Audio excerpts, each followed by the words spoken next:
మరో కొత్త నోటిఫికేషన్తో మీ ముందుకు. మనకైతే ఎస్బీఐ నుండి ఒక నోటిఫికేషన్ అయితే వచ్చిందండి. ఎస్బీఐలో ట్రేడ్ ఫైనాన్స్ ఆఫీసర్ అయిన పోస్టులు అయితే ఖాళీగా ఉన్నాయి.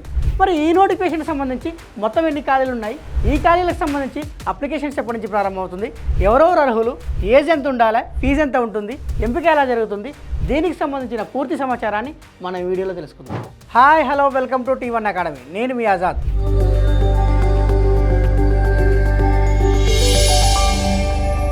SBI State Bank of India మనకి ఏదైనా ఒక సంస్థ నుండి ఒక నోటిఫికేషన్ వచ్చినప్పుడు ఆ నోటిఫికేషన్కి అప్లికేషన్ చేసుకోవడానికంటే ముందు అసలు ఆ నోటిఫికేషన్ ఏ సంస్థ నుండి వచ్చింది, ఆ సంస్థ యొక్క పూర్వపరాలను తెలుసుకున్న తర్వాతనే మీరైతే ఆ నోటిఫికేషన్కి అప్లికేషన్ చేసుకోవాలి. ఇప్పుడు ఈ నోటిఫికేషన్ ఏ సంస్థ నుండి వచ్చింది, ఏ సంస్థ నుండి వచ్చిందంటే స్టేట్ బ్యాంక్ ఆఫ్ ఇండియా నుండి వచ్చింది. అసలు ఈ ఎస్బీఐని ఎవరు ఏర్పాటు చేశారు, ఎందుకు ఏర్పాటు చేశారు, ఎప్పుడు ఏర్పాటు చేశారో తెలుసుకుందాం. ఎస్బీఐ ఇది ఎప్పుడు ఏర్పాటు చేశారో తెలుసుకోవడానికంటే ముందు అసలు ఇది ఏర్పాటు కావడానికి దారితీసిన పరిస్థితులు ఏంటో మీకు తెలియాలి. 1806 సంవత్సరంలో మొట్టమొదటిసారిగా మన భారతదేశంలో బ్యాంక్ ఆఫ్ కలకత్తాను స్థాపించారు. ఎవరు స్థాపించారంటే ఈస్ట్ ఇండియా కంపెనీ వాళ్ళు స్థాపించారు.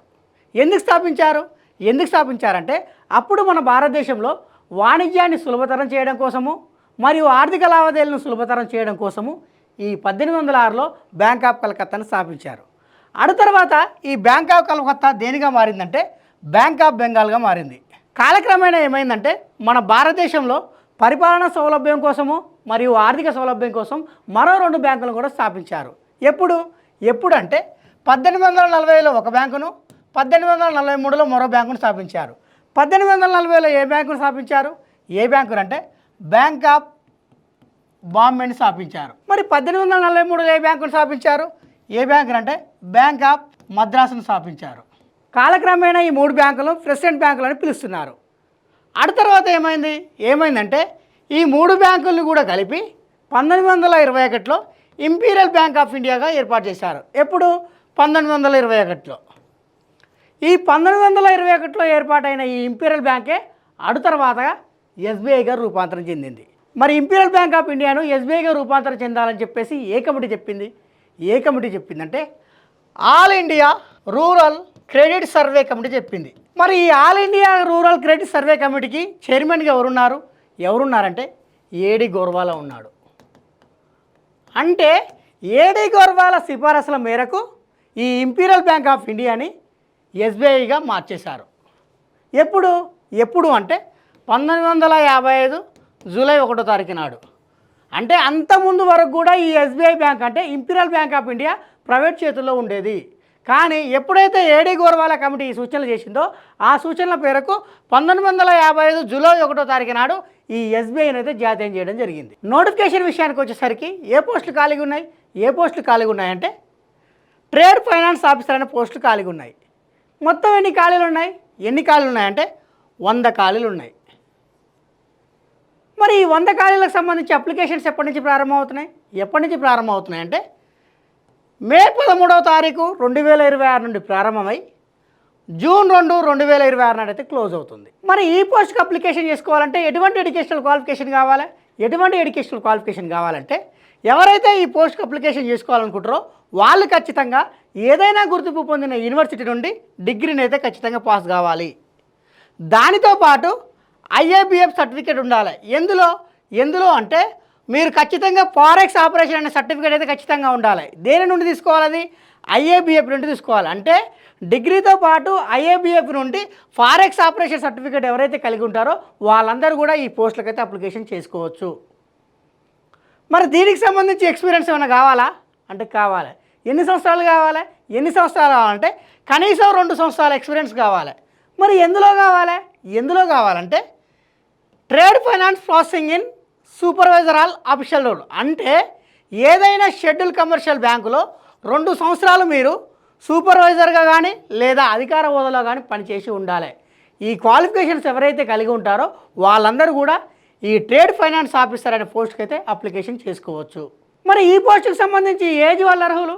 ఏజ్ విషయానికి వచ్చేసరికి ఏప్రిల్ 30, 2026 నాటికి కనీసంగా 23 సంవత్సరాల నుండి గరిష్టంగా 32 సంవత్సరాల మధ్యలో ఎవరైతే ఉంటారో వాళ్ళందరూ కూడా ఈ పోస్టుకి అయితే ఎలిజిబుల్. మొత్తం 100 పోస్టులు ఖాళీగా ఉన్నాయని చెప్పుకున్నాం. అందులో రెగ్యులర్ పోస్టులు ఉన్నాయి మరియు బ్యాక్లాగ్ పోస్టులు కూడా ఉన్నాయి. రెగ్యులర్ పోస్టులు వచ్చేసి 88 ఖాళీగా ఉన్నాయి. అదే బ్యాక్లాగ్ పోస్టులు వచ్చేసి 12 అయితే ఖాళీగా ఉన్నాయి. మరి ఈ పోస్టులకు సంబంధించి ఏజ్ విషయంలో రిలాక్సేషన్ ఉన్నదా అంటే ఉన్నది. ఎంత ఉందంటే ఓబీసీ నాన్ క్రిమిలేయర్ ఎవరైతే ఉంటారో వాళ్ళకు వచ్చేసి 3 సంవత్సరాలు, అదే ఎస్సీ వాళ్ళు ఎస్టీ వాళ్ళు ఎవరైతే ఉన్నారో వాళ్ళకు వచ్చేసి 5 సంవత్సరాలు, ఫిజికల్లీ హ్యాండిక్యాప్డ్ ఎవరైతే అంటే జనరల్ వాళ్ళు కావచ్చు, ఈడబ్ల్యూఎస్ వాళ్ళు కావచ్చు, వాళ్ళు ఫిజికల్ హ్యాండిక్యాప్డ్ అయితే వాళ్ళకు వచ్చేసి 10 సంవత్సరాల ఏజ్ రిలాక్సేషన్ ఉంటుంది. అదే ఫిజికల్ హ్యాండిక్యాప్డ్ ఓబీసీ అయితే 13 సంవత్సరాల ఏజ్ రిలాక్సేషన్ ఉంటుంది. అదే ఫిజికల్ హ్యాండిక్యాప్డ్ ఎస్సీ కానీ ఎస్టీ కానీ అయితే అతనికి వచ్చేసి 15 సంవత్సరాల ఏజ్ రిలాక్సేషన్ అయితే ఉంటుంది. మరి ఈ పోస్టులకు సంబంధించి ఎంపిక ఎలా ఉంటుంది?